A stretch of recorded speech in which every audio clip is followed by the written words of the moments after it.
बिस्मिल्लाहिर्रहमानिर्रहीम अस्सलाम वालेकुम। Welcome to my channel Farhan kitchen and lifestyle. आज हम बनाने जा रहे हैं साबुत मूंग, जो बहुत मज़े की दाल बनती है और बहुत इजी बनती है। इतनी इजी बनती है कि जब आप इसको बनाओगे तो इसको आप बार बार बनाओगे। इतनी मज़े की और सिंपल रेसिपी है और बहुत मज़े की बनने वाली है। चलिए मैं आपके साथ अपनी रेसिपी स्टार्ट करती हूँ। आपने साबुत मूंग को पहले अच्छे से साफ़ कर लेना है। अगर आप स्टोर से भी लेके आए हो ना तो उसको अच्छे से चुन लेना है, क्योंकि इसमें अक्सर ऐसा होता है कि इसी के कलर के पत्थर होते हैं। जिसको अच्छे से साफ़ करके तो आप इसको 1 घंटा तो ज़रूर भिगोएं। साबुत मूंग, अगर ब्लैक चने, वाइट चने, अगर आप इसको रात को भिगो दें तो दी बेस्ट है, फिर भी बहुत अच्छा आता है। लेकिन मैंने 1 घंटा पहले भिगोए थे। फिर मैंने इसको अच्छी तरह इसको धोया था 3-4 दफ़ा पानी में, और जैसे ही ये मुझे पानी इसका साफ़ हो गया तो फिर मैंने इसमें ये डाले थे। लहसुन था, मैंने फ्राई करके डाला था इसमें, और कुटी हुई लाल मिर्च, रेड मिर्ची पाउडर, हल्दी, नमक, और इसमें मैंने ज़ीरा पाउडर डाला था। ये देखें, इसमें मैं डालूँगी 1 टी स्पून के हिसाब से मैंने डाला था। हाफ़ के जी मेरे पास साबुत मूंग थे, और ये जो था लहसुन के साथ ये ज़ीरा था मोटा कुटा हुआ ब्लैक कलर का, मैंने 1 टीस्पून के हिसाब से डाला, और मैंने फिर इसको प्रेशर में विसल लगा दिया था। जितनी दाल है आपने इससे 3 गुना ज़्यादा इसमें पानी डालना है।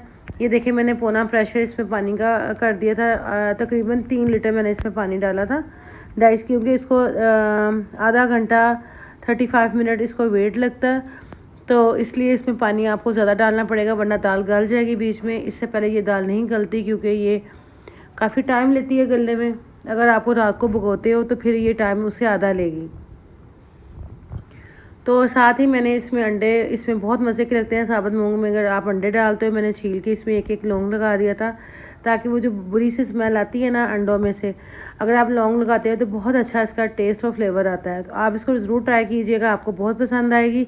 इधर हम इसका तड़का तैयार करते हैं, और तड़का बहुत सिंपल है। इसमें मैंने छोटा सा प्याज चॉप करके डाला था, और लहसुन तो हमने पहले ही जो फ्राई किया था, जवों को मैंने कट करके उसको फ्राई कर लिया था, वो मैंने एक जार में रखे हुए हैं। मैंने आपके साथ रेसिपी शेयर की है, तो वो डिस्क्रिप्शन बॉक्स में मैं इसका आपको लिंक सेंड कर दूँगी, तो आप उधर से देख लीजिएगा कि किस तरह इसको स्टोर किया जाता है। आप उसको 1 साल के लिए इजीली स्टोर कर सकते हो।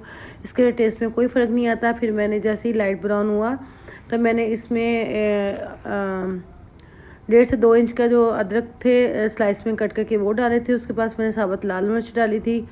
इसकी लुक बहुत अच्छी आती है और उसका टेस्ट भी बहुत अच्छा आता है। तो मैंने इसको अच्छे से कर लिया।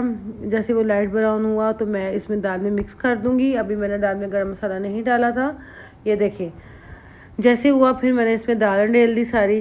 तो इतना इजी है कि आप इसको आंखें बंद करके बना सकते हो, और इतना मज़े की बनेगी कि आप इसको बार बार ट्राई करोगे।